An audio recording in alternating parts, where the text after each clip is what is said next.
నమస్కారం మాస్టారు.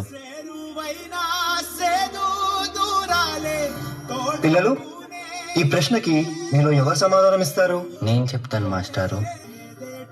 భీమరావు, ఆగిపో. నువ్వు ఆ బల్లాన్ని తాకితే దాని వెనకాల ఉన్న మా భోజనం మైలైపోతుంది. నువ్వు కూర్చో. నువ్వు వెళ్ళి రాయి భీమరావు.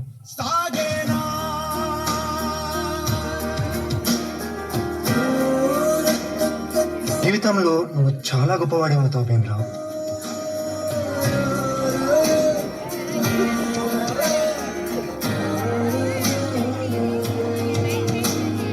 నీ వల్ల మా భోజనం మైలైపోయింది. ఇది కూడా నువ్వు పెట్టి నువ్వు సిగ్గుముళ్ళు గప్పి రంగులీనుతున్న లోకమంటే పెద్ద నాటకమే తెలియకనే సాగే కథనం. నీవు పెట్టుకున్న నమ్మకాలు అన్ని పక్కదారి బట్టి పోతుంటే కంచికి నీ కథలే దూరం. నీ సేతుల్లో ఉంది సేతల్లో చూపించి ఎదురేగి సాగాలిగా. నీ పేటంలో తేలాలంటే నువ్వెదురు చూడాలిగా. చాలా దాహంగా ఉంది, తాగడానికి మంచినీళ్ళు ఇస్తారా? నీలాంటి వాళ్ళకి అదిగో ఆ మురికి నీళ్ళే, వెళ్ళి తాగు.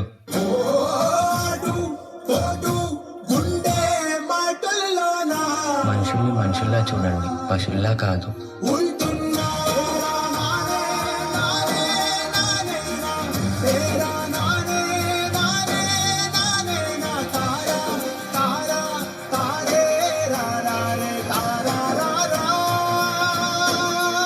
నువ్వు ఎవరికీ తల వంచకూడదు.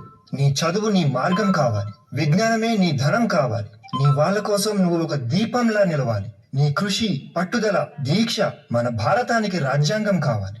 ఇప్పటి నుంచి నీ ఇంటి పేరు నా ఇంటి పేరు అవ్వాలి. అందరూ నిన్ను అంబేద్కర్ అని పిలవాలి. సరేనా భీమరావు?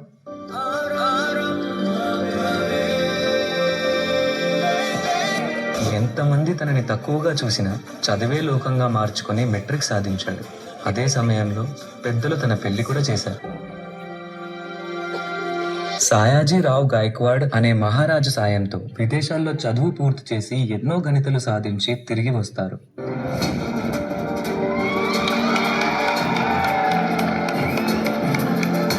బాబా, ఇన్ని సంవత్సరాలు గడిచినా ఈ ప్రజలు మారలేదు, మా బ్రతుకులు మారలేదు. ఎలాగైనా మా తలరాతలు మార్చే దేవుడివి నువ్వే కావాలి బాబా.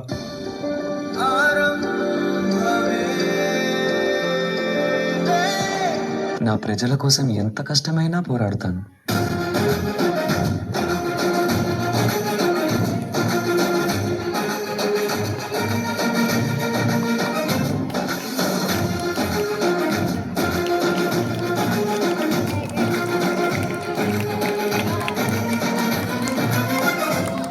భారత రాజ్యాంగం యొక్క మూసాయుధ కమిటీ అధ్యక్షుడిగా మిమ్మల్ని ఎన్నుకోవడం మాకు చాలా సంతోషంగా ఉంది.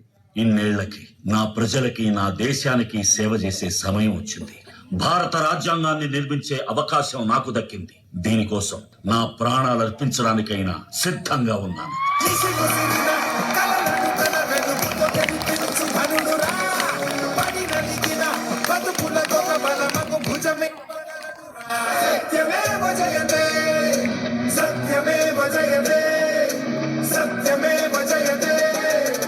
అంబేద్కర్ ని ఒక ప్రాంతానికో, ఒక కులానికో, ఒక మతానికో పరిమితం చేయలేం.